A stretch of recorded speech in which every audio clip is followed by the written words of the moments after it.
Hello, everyone. Welcome to the Newsbrowse News broadcast. According to a report by Lionhe Zhaobao, U.S. President Donald Trump signed a proclamation to temporarily suspend the imposition of new tariffs on commercial aircraft and their components. This decision follows an investigation by the U.S. Department of Commerce under Section 232 of the Trade Expansion Act of 1962. The investigation revealed that foreign actions have continuously harmed the domestic commercial aircraft manufacturing industry, leaving the U.S. overly dependent on foreign supply chains.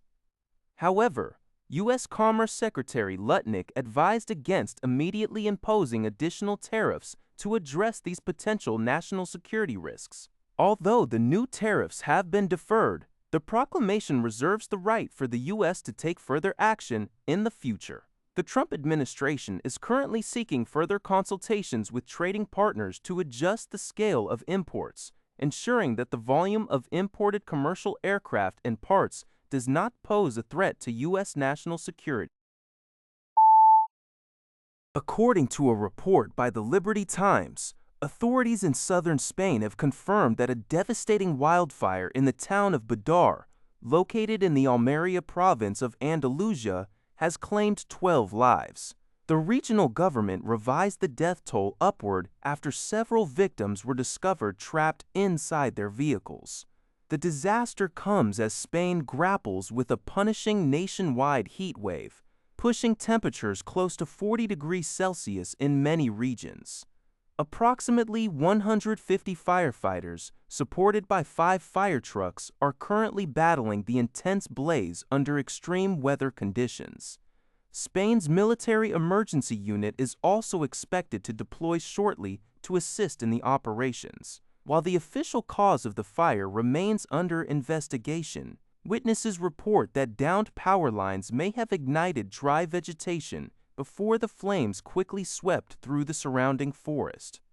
Both Andalusia's regional leader, Juanma Moreno, and Spanish Prime Minister Pedro Sanchez have expressed their deep sorrow and condolences over the tragedy.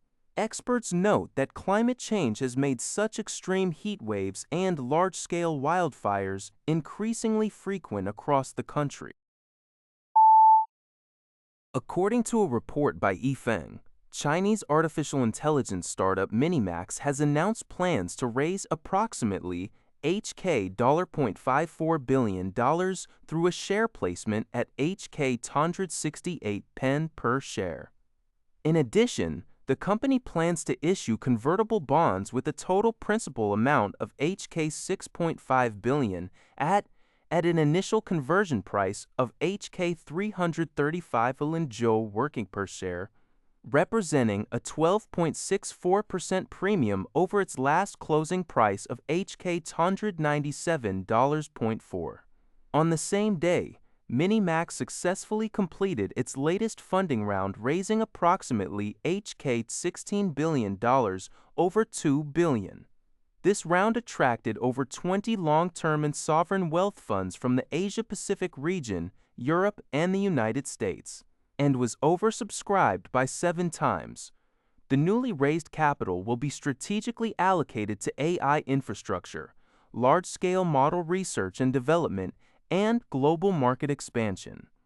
This fundraising follows a 17.98% drop in MiniMax's stock price to HK$197.4 on July 9th, triggered by its first major post-IPO lockup expiration, which saw some financial capital exit despite more than 80% of pre-IPO and cornerstone investors choosing to hold their shares.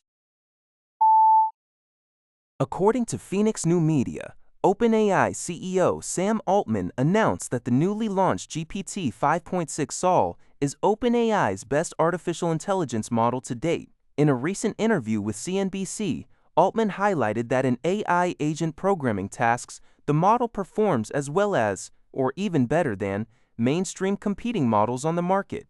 Crucially, the GPT 5.6 Sol achieves this level of performance while being 54% more token efficient, significantly reducing resource consumption. OpenAI launched the GPT 5.6 Sol, Terra, and Luna series models following their initial announcement last month.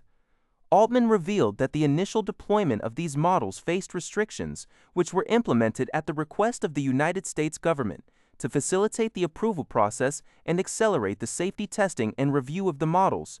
OpenAI actively collaborated with key U.S. officials, including Commerce Secretary Howard Lutnick, Treasury Secretary Scott Bessent, and National Cyber Director Sean Cairncross.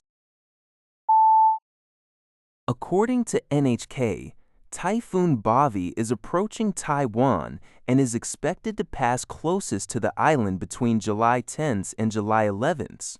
In preparation for the storm, Taiwan's President Ching-te visited military units in Yilan County on July 9th. President Lai instructed the armed forces to stand by the public and make every effort to minimize the damage caused by the natural disaster.